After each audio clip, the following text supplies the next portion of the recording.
हाँ बच्चों देखो, प्रश्नावली 9.2 के पहले सवाल में कह रहा है कि 1 से 2001 तक के विषम पूर्णांकों का योग ज्ञात कीजिए। तो देखो बच्चों, यहाँ हम लिख दे रहे हैं कि यदि पदों की संख्या n है तो Sn होगा n पदों का योगफल। तो Sn बराबर n/2 2a plus n-1 into D. बात करेंगे कि a क्या है, तो ये प्रथम पद है श्रेणी का, और d है सार्वंतर। यदि अंतिम पद दिया हो तब ये सूत्र योगफल का इस प्रकार से Sn बराबर n/2 a प्लस al, प्रथम पद और अंतिम पद का योग। ठीक, तो ये जो है ये दो सूत्र हम इस प्रश्नावली 9.2 में योगफल के लिए लगाएंगे। ठीक है, तो आइए देखते हैं हम 1 से लेकर 2001 तक के विषम पूर्णांक का जो योग है बहुत सरलतम ढंग से प्रस्तुत करेंगे। तो यहाँ देखिए, 1 से 2001 तक के विषम पूर्णांकों की श्रेणी, ये श्रेणी है 1 धन 3 धन 5 धन, इस प्रकार से ये अंतिम हो गया 2001। तो एक समांतर श्रेणी है जो विषम पूर्णांकों से बनी है। तो यहाँ अगर हम बात करें तो a प्रथम पद होता है तो 1 है, और सार्वंतर d होता है तो दूसरे पद में से पहले पद को घटाने पर सार्वंतर मिलता है। तो 3 में से 1 निकल गया तो 2। अब यह अंतिम पद है, अंतिम पद को यल से दिखाते हैं बच्चों।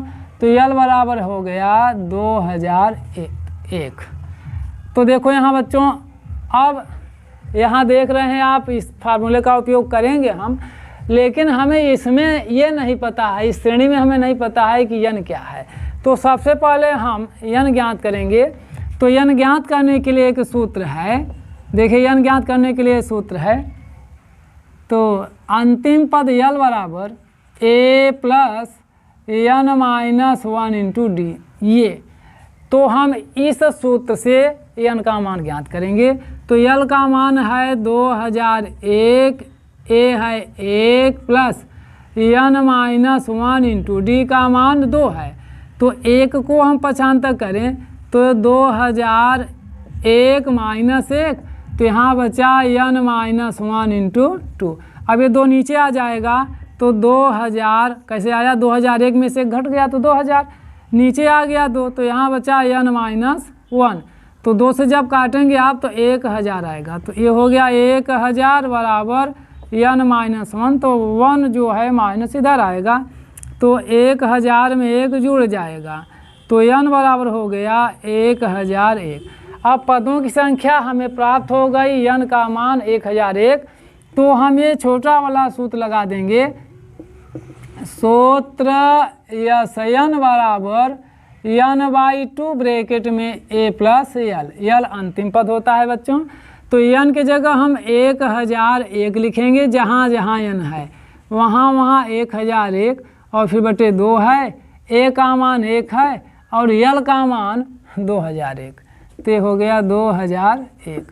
तो बच्चों हम 1001 बटे 2 जब इसको जोड़ेंगे तो a 2002 हो गया, इससे हम काट देंगे तो 1001। तो बच्चों 1001 का गुणा जब 1001 में करेंगे तो हो जाएगा, ये गुणा करने पे इतना आएगा, आप चेक कर सकते हैं गुणा करके। ठीक है, तो ये हो गया योगफल, ज्ञात कर लीजिए। हाँ बच्चों देखो, प्रश्न नंबर 2 है, ये कह रहा है 100 तथा 1000 के मध्य उन सभी प्राकृतिक संख्याओं का योगफल ज्ञात कीजिए जो 5 के गुणज हों, अर्थात जो 5 से कट जाएं। तो 5 से कट जाएं एक बात, दूसरी बात वो 100 और 1000 के बीच हों। तो हम यहाँ लिखेंगे 100 और 1000 के मध्य 5 के गुणज। तो 5 के गुणज हो जाएंगे यहाँ 105, फिर 110, 115, फिर इस प्रकार से कामा ये हो जाएगा 995। तो यहाँ प्रथम पद बच्चों a बराबर 105 हो गया, सार्वंतर d बराबर 110 में से हम 105 घटाएंगे तो 5 आ जाएगा। अंतिम पद l बराबर 995। तो अंतिम पद हो गया 995, सार्वंतर d बराबर हो गया दूसरा पद माइनस पहला पद। तो 110 में से 105 घट गया, 5 आ गया और प्रथम पद a बराबर 105 है। देखिए इसमें अब ये श्रेणी है, समांतर श्रेणी बनी है।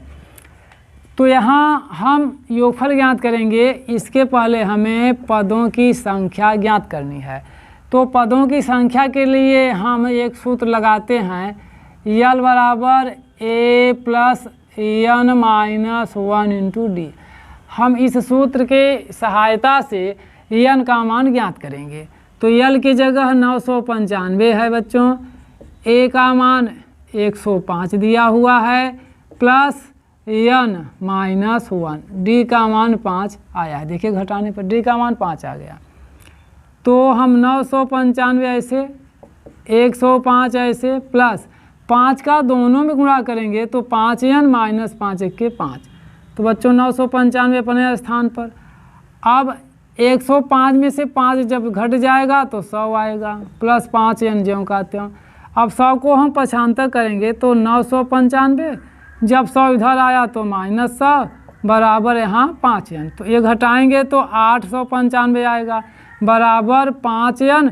तो n बराबर देखो बच्चों 5 जो है नीचे आ जाएगा 895 के, तो 895/5। तो 5 से भाग दे देते हैं, 5 के 5 और 3 ये 39 हो गया, 5 सते 35, 4 45, 5 9 45। तो बच्चों यहाँ n का मान 179 आ गया। तो योगफल के लिए जो सूत्र है वो ये है, देखिए यस n बराबर n/2 कोष्ठक में a प्लस l, प्रथम पद धन अंतिम पद। तो n की जगह बच्चों हम लिखेंगे, देखिए n की वैल्यू आई है 179, तो यहाँ लिखेंगे 179। तो यहाँ n है 179/2। तो a का मान 105 प्लस अंतिम पद 995, तो 179/2। जब इसको जोड़िए देखिए तो 1000, देखिए ये 5 5 10 हो गया, 9 1 हासिल 10, 9 1 हासिल 10 और 11, तो काटेगा तो 550 आएगा। बच्चों देखिए 179 में जब हम 550 का गुणा करते हैं तो 98,450 आएगा। तो ये हुआ आंसर। ठीक है, n पदों का योगफल, 179 पदों का योगफल आ गया इतना।